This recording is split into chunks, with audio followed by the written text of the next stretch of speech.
to my humble homestead and garden side chat. We're having some kind of weird weather. It's the end of June, and a couple days ago it was like 95 degrees, 100 degrees out.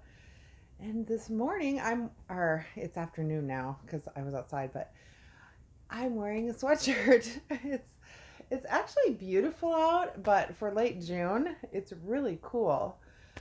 It was great for working in the garden. I mean, it's like perfect for sweatshirt, but it's so odd for the end of June when we should be on the boat. Yeah. So anyway, so today is probably going to be like a super hard topic for me to talk about, but I know it's really important. I know there's a lot of people that are struggling with illness.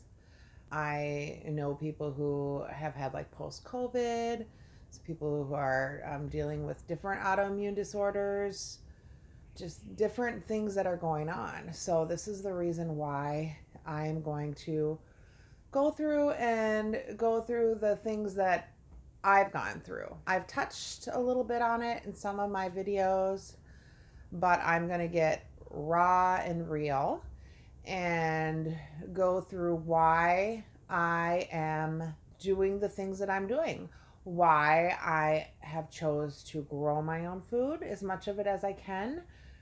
If I need to get extra, I'm gonna try to do the best that I can to get it at my local farmers market if I can find one. I'm going to see one at the lake house. There's one in Detroit Lakes I'm gonna check out. Why I order organic from Misfits when my garden's not ready, why I'm ordering pasture raised meats, why I've been eating whole foods, cooking, preserving, not eating out, or eating out super rarely. Like if we have a birthday or something, I will eat out. Or like when we were at the lake house, we ate out one time. So, but very, very rarely do I eat out. So why have I chosen to do this? What has changed in my life? What did I go through that has caused me not just the world changing and financially and trying to preserve so I don't have to spend the money in the grocery store, but health wise, it's a big reason. So I did go through a lot, and I'm going to get very raw. And as far as weight too, why is my weight coming off so slowly, and am I okay with that? Versus, I have lost big bunches of weight, but it's always come back on. So why am I doing it this way? So that, I do believe this is going to be permanent because I'm eating the way that I plan on eating for the rest of my life. What diets have I tried? Why do I believe that weight has been such a struggle for me with my illness? So these are the topics that I'm going to kind of touch on as I go through my story. And if it's something that you're interested, then, hang out with me and let's go over it. I've been doing this to try to help people. It's really my goal. So just to let you know, this is probably going to be one of the hardest talks that I've had because I'm going to get real and raw, and I'm going to go over, some of the, substance abuse that I had gone through. This was all doctor prescribed, doctor guided, but how this affected me, my family, my children, my marriage, everything. So I'm gonna hit it, and why I'm living the way that I'm living today. So let's get into it. First of all, I want to go over what is an autoimmune disorder. What happens to our body, and what is it? So basically, an autoimmune disease. So our bodies, our immune system, it's actually designed to protect our body. It's designed to protect it from viruses and bacteria. That's what our immune system is designed to do. With autoimmune disease or autoimmune disorder, what happens is our immune system mistakes the body as the enemy and it starts attacking it. That's basically what happens. And it shows up in very different ways. I mean, there's probably like 80 base autoimmune diseases that are recognized in the medical field. But there's just so many things. Like mine is was called Postural Orthostatic Tachycardia syndrome, and then I had easily inducible VFib, which basically meant um, when they did a test, I went into VFib, so they had to shock me back to life.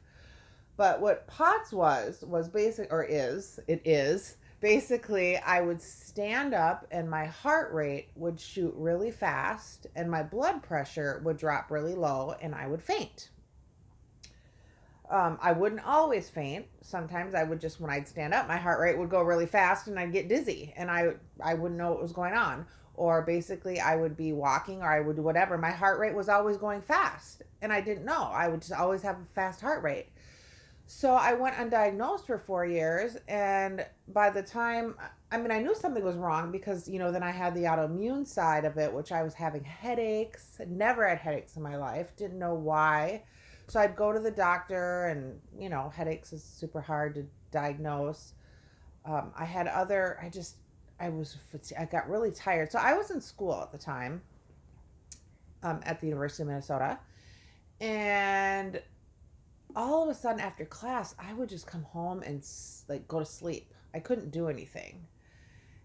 And it got to the point where I knew something just wasn't right.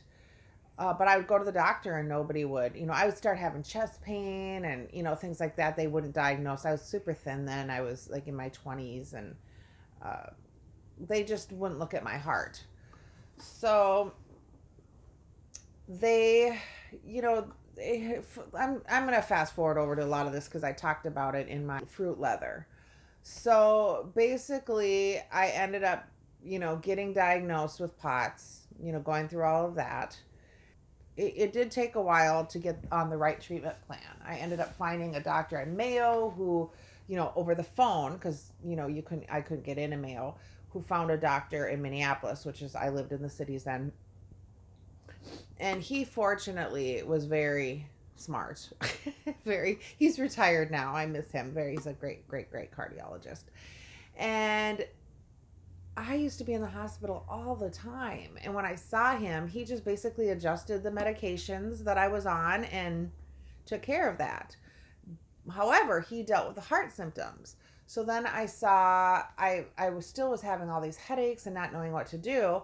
So then I had a friend who was a nurse and she's like, oh, I found this great neurologist. She's an osteopath and she's super good and compassionate. And I really, I was going to physical therapy and stuff because I really like to do things more natural. I don't like taking pain medication. They used to give me like Fioricet. I don't even know that they prescribe that anymore for my headaches. And it would make me like, I don't know, it just made me jittery. I didn't like it.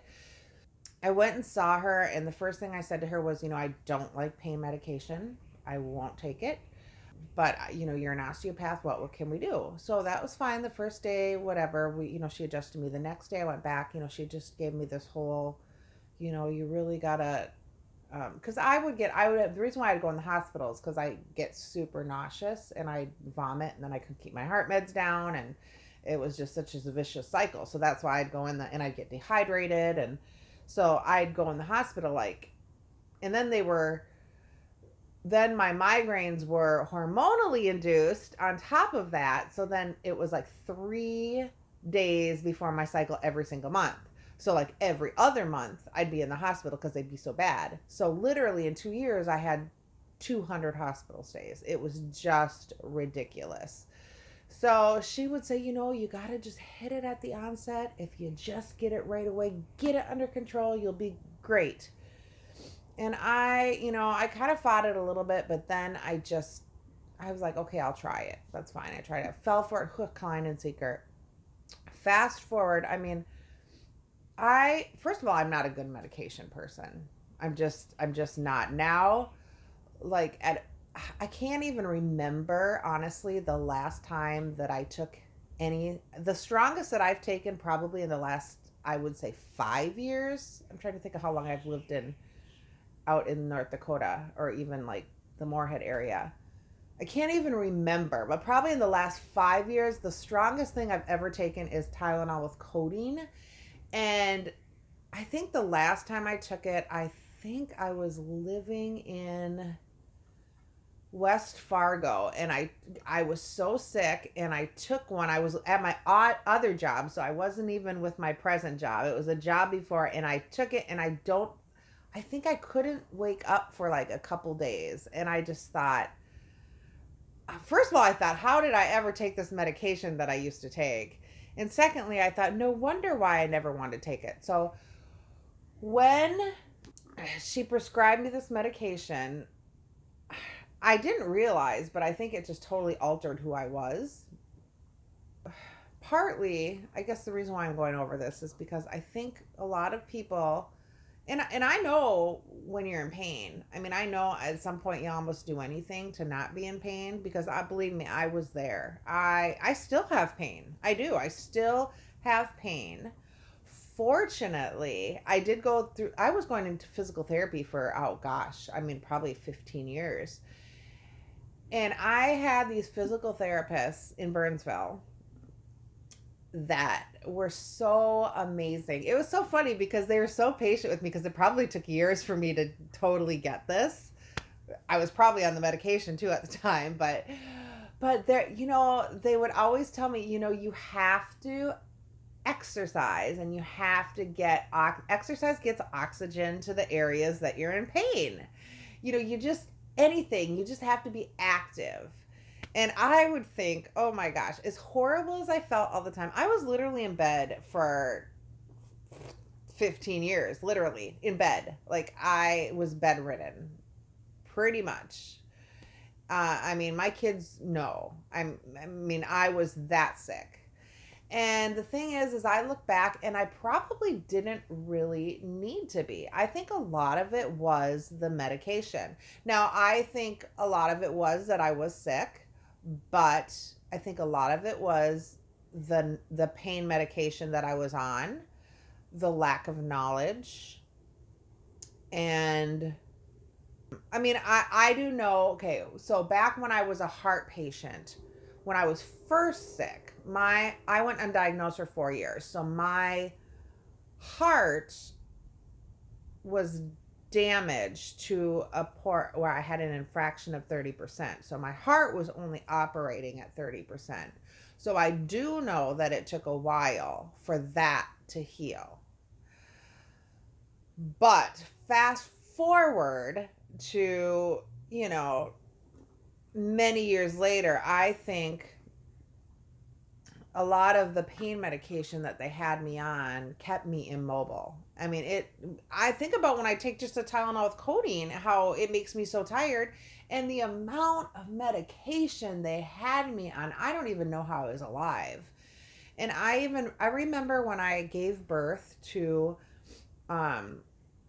my third son, Matthew, and my mom was living in our house down in our basement for a while because she was going through some stuff.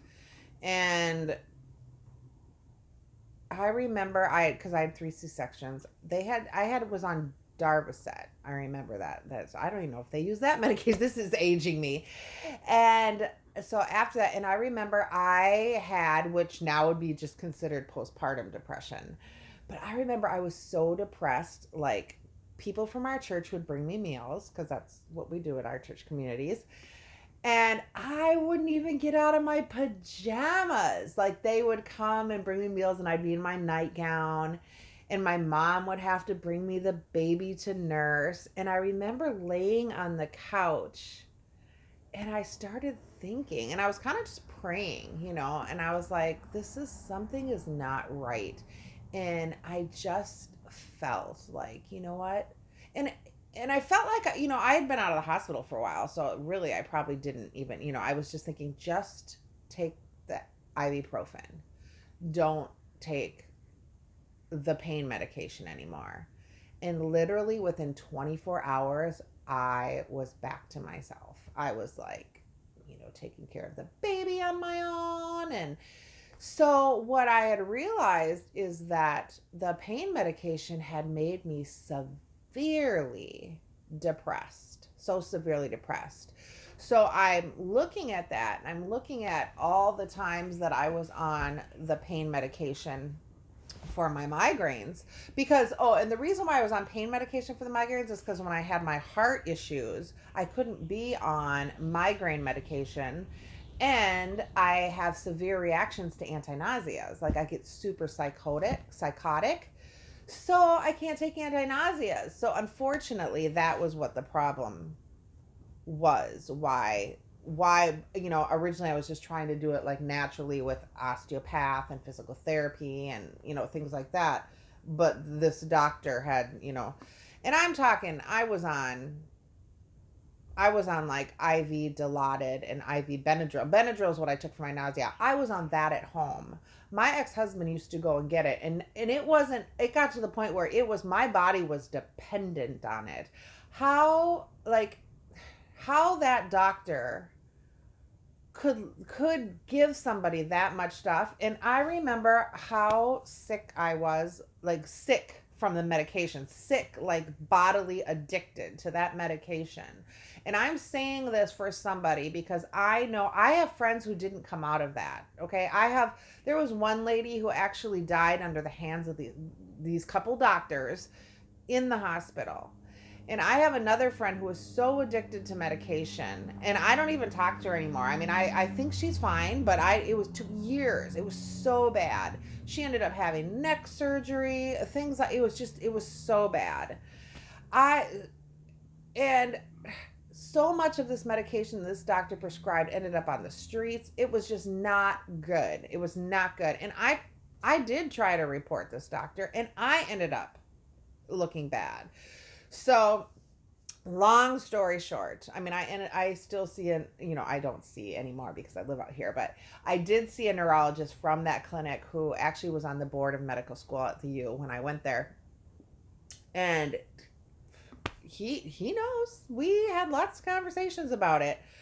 But all I can say is that I mean, I'm not saying that all pain medication is horrible. And, I mean, there's, some people need it when they take surgery or, things like that. But what I'm saying is that you really have to find the right doctor that will listen to you. Because when I went to her, I had that conviction that, no, this is not something that I want to take, that I like. But I let her talk me into it, And when I look back, I remember, I was one of the times I was in the hospital, and my pastor actually called me up. She was a pastor's wife at the church right now. She has a church, and she called me up and she told me, she said, you wanted to die. And I remember, and you know what? She was 100% right, because it wasn't, I had tried so many times to get off this medication, and every time my body was so dependent on it. And I would ask the doctor, I'm like, you have to, and I try to stop the medication, and then I'd get sick. She's like, nope, see, because I'd get sick thinking I was throwing up from my migraines, and she'd be like, see, you need it. And she would just give me more. And I mean, this was like a cycle. I am not joking. This is like, it was so insane. And in the time my pastor was like, you just want to die. And in the hospital,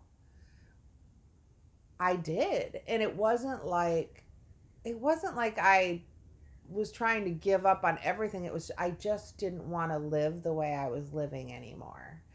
It was because I couldn't see being bedridden like this. I couldn't see a way out at this time. Do you know what I mean? This wasn't me. This wasn't who I was. I mean, my whole life, all I wanted to do was to grow up and be a mom. I mean, that was it. I mean, I used to jump on the trampoline with the kids and play basketball and arts and crafts, and my life had fallen apart. I mean, I was going to school to make a life for us. I mean, that was it. And everything had changed, everything, and I was stuck in this place, and sorry, I'm getting emotional. And I was looked at like a drug seeker when I was trying to change this life. You know what I mean? I was stuck. So at that point, she had just prayed for me, and I had went home after that, and nobody would listen to me. I mean, they literally just thought, oh my gosh.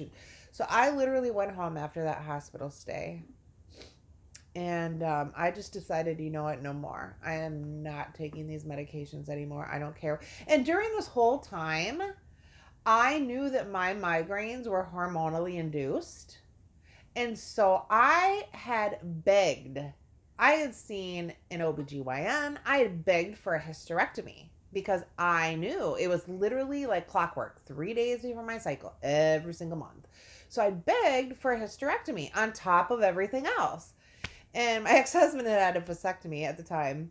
So we were super young when we got married, you guys. We were kids. We are good parents. We raise our kids together. We talk. We just, I mean, I have to say, we were so young. He's a great dad. He really is. So anyway, my big joke was he had a vasectomy, and I was begging to have a hysterectomy. So I was like, that damn mailman, And we used to joke about it. But anyway, so yeah, my insurance wouldn't pay for it. They're like, no, I was like barely 30. I had 3 kids, so we were done having kids. And so finally I said to my insurance company, I said, you can either continue to pay for all these hospital stays, or you could do the hysterectomy. I mean, it's your choice. So that's what the left them. That story is totally different too. So they ended up doing the hysterectomy. I went from 200 hospital stays in 2 years to like 2 in 3 years. It was just crazy. But anyway, back to after I got out of the hospital, I went home, and I just decided no more. I was not gonna take this medication at all anymore. Done. Total done. So I decided I'm just stopping it. I was just stopping it. I remember, and probably not smart, but I had tried to ask the doctors, and they just wouldn't listen to me. So I kicked it cold turkey. I remember how horrible it was. Like I was so sick. I remember laying on my hardwood floor upstairs in my bedroom, trying to get cooled off, because I was like, I couldn't get cooled off. I was so sick, but I knew what it was. So I wasn't gonna go back, I mean, I wasn't like, well, nope. I was just like, I'm done with it. And I remember my kids had come up to my room, and they saw me, and I was like, this is what happens to people when they're on drugs. I mean, I was like crazy. I'm like, don't you ever do drugs. This is what happens to people. It was like, they thought I was just like cuckoo anyway. I mean, I was nuts. This medication, you guys. I mean, I know I can laugh about it now, but my poor kids. Oh my gosh, this is insane. I don't understand, So I ended up, and I had a PICC line. So I have really bad veins because the IV Benadryl just blew all of my veins. So I had a PICC line in. So, with the PICC line, you have to keep flushing it, everything. So my PICC line had gotten clogged. So I ended up having to go to the ER. Went in, I ended up having a blood clot. In my chart, in the emergency room, my medications were Dilaudid and Benadryl. So they went to, I'm like, no, I don't, no, I don't take this. They wouldn't listen to me. And so my that doctor came in. She was on vacation. She came in and she was like, who the F and da da da da da da. And she just went off and off. She was so mad because I was like, because I told them, I said, no, I kicked it cold turkey. I'm not taking this anymore. But I think they had to do a procedure and that's what they were going to, and I'm like, no, no, no, no, no, no. And she came in, and then finally I said, if you have to give it to me, then you are going to wean me off it because I am not going through that again. And it was just such a big ordeal and a big mess. They ended up shutting off like the IVs and they shut off everything. And I remember I was so sick and I was just like, what is going on? And I remember I just thought, oh my gosh, I'm going to die. And I remember feeling my kidneys just shut down. And so then I thought, why am I on a neurofloor when I have blood clots? I just didn't understand that. So then all of a sudden I called this cardiologist who wasn't retired then. And he came in and he said they didn't even let him know I was there. And so he took over my care then, got me taken care of. I said I just wanted to get out of the hospital. He got me home within 24 hours, and that took care of that. But so all that, I just wanted to tell you that, you know what? I mean, you might, look at me like, oh my gosh, that could, but honestly, my body I was dependent on drugs, and all because of, a doctor that I believed and listened to. My point in all that is that no matter what you're going through, you have to really be your own advocate. If you believe with all your heart in your gut something and your doctor is telling you something else, get another opinion. I am not kidding. That probably ruined 10 years of my life that I didn't need to have ruined. That was not necessary. It was not necessary at all. So once I got over that, I still had a lot of sickness, but life did get a lot better after that. So I moved out to Burnsville, started going to physical therapists. That's where I was going to go. My physical therapist. So they really were advocates about exercise. And I didn't understand. It was so funny because they'd have me on the bikes and the arm bikes and, the things. And I'd be like, this is awful. But I did join the YMCA and I went to pool therapy. That's where I'm going with this. My life changed. Pool therapy. So it was so funny. I started out so slow, you guys. I was like with all the little old people and I was in pool therapy and it was just, then I graduated up to water aerobics. That changed my life. I was like a different person. So no matter what you have going on, it may seem like you can't do anything, but you have to move somehow. You just have to move. That's the key. Like with pain, with fibromyalgia, with anything, you have to move those muscles or they just cramp and tighten up. So pools are like water is the best way because you can just move slowly. And I don't have water out here. So now I actually started gardening, which it keeps me moving. I even just walking around my yard, that's movement. So I'll be out in the yard gardening and doing stuff and all of a sudden it's 3 hours. And so I'm like, hey, I just did 3 hours of movement. That's amazing. So that is one thing that I've really found has made a huge improvement in my life is just doing some sort of movement. Now, why haven't I been able to lose weight or keep it off?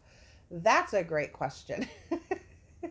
So one thing that I have found with having this autoimmune disorder, and I've talked to my doctors, many, many, many doctors about it. Some think it could be the medication I'm on. I honestly think my body just, if I've done so many different things. I really have. I have done like 500 calories a day to lose. Really, honestly, if I eat 500 calories a day, I think that's about and exercise, That's really what my body will lose weight at. That is not sustainable. That is not something that I can do for the rest of my life. But I have gotten down very thin. I mean, I've had people even say, you're too thin. You got to stop losing weight. So, but then if I eat like, I mean, I eat even just like probably a half, even a quarter of what like my mom eats. Just, it just, the weight just comes back on. So, what I've decided and what I've been doing is, and I've done keto, and I haven't lost weight on keto. I've done so many different things. So what I've just been doing is I really have been looking at how I need to eat to be healthy. I've really been focusing, if you've been watching my videos, I've really been focusing on healing my body with food. Healing, focusing on the gut health, that is huge. With autoimmune disorders, the number one thing is really gut health and healing. So, do your own research. You can watch some of the videos on, the sauerkraut. I just tried those fermented carrots and green beans. Oh my gosh, they're delicious. Fermented applesauce. I don't like a lot of real sour food, but the ones you make at home yourself are delicious. Yogurt, all kinds of things like that you have. You can do kombucha if you like that. Anything, just if you have a little bit every day, that helps heal that and restore that good bacteria in your stomach. One thing that's really good, especially with autoimmune disorders, that's probably the number one thing. But then there are some foods that we really want to avoid, and things that I've been really trying to avoid too is like white stuff, like white flour, white sugar, and especially like sugar. So sugar is actually causes inflammation. And one thing with autoimmune disorders, there's so much inflammation in our bodies. So we need to do things to help the inflammation, decrease in our bodies. Another thing is, we have to be mindful of dairy. I noticed that when I made, I even used organic whole milk and I made yogurt, I was coughing at night and I couldn't figure out what's the difference. So everyone knows, because I talk about it all the time, I've been trying to find raw milk. Because one thing that's amazing, especially with autoimmune disorders, is to take colostrum, like the first, that builds the immune system. Like breastfed babies have great immune system. Obviously, I'm not going to breastfeed at this, but you can get supplements with colostrum that are from, grass-fed, organic, pasteurized milk. So that's something that really helps. Or, the raw milk. That's what I've been trying to find, but I can't find any around here. So we want to be mindful of dairy because it does cause mucus in the digestive system, and that is kind of, hard on the digestive system. And then the third thing we really want to avoid is any processed foods. I mean, that is probably sugar and processed foods are probably the worst things we can do, because what's happening is that our immune system just doesn't recognize them. So then our immune system is trying to fight off the foreign bodies from the processed stuff, and that's what's happening with that. So those are just not good. Another study that I saw, which was really interesting, and I saw this specifically for POTS, but what's interesting is that, autoimmune disorders, especially ones, which is funny because there's so many, that cause like fatigue, headaches, ones that are really hard to diagnose. Fatigues, headaches, anxiety, depression, fibromyalgia, pain, and inflammatory, those things. One thing that's really interesting that was found is that we're B1, which is also thiamine, deficient. That was really, really interesting because You can increase foods that are high in B1, or even take a B1 supplement. And things that cause B1 deficiencies would be, which is interesting, would be like sugary foods, refined carbohydrates. If you eat like a lot of refined carbohydrates, so I've been trying to, not do that. I try to keep them lower. And stress, like a lot of stress in your life can deplete that B1. So, increasing exercise, trying to find stress relievers, going for a walk, talking to somebody about it, anything you can do to decrease your stress can help with the autoimmune disorders, or the things, and increase your B1. So those are some interesting things that I've really found out, because I've really been trying to find more natural ways to stay healthy and to do that. So back to the diet, back to the weight loss. So one thing that I've been really trying to do is, cook from scratch, try to really eat mindfully. You know what I mean? Just mindful eating, use food as fuel.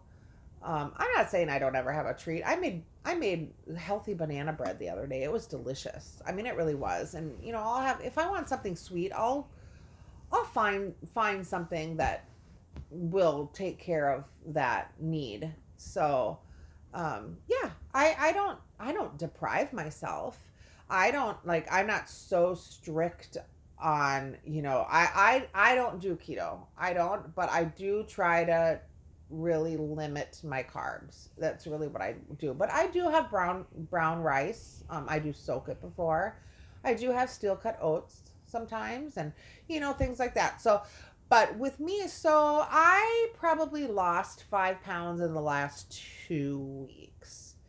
And that's not a lot. I mean, if you consider I'm out gardening almost every day, and it's really not a lot. And I think as long as I've been ill, it's probably going to take a while for the weight to come off.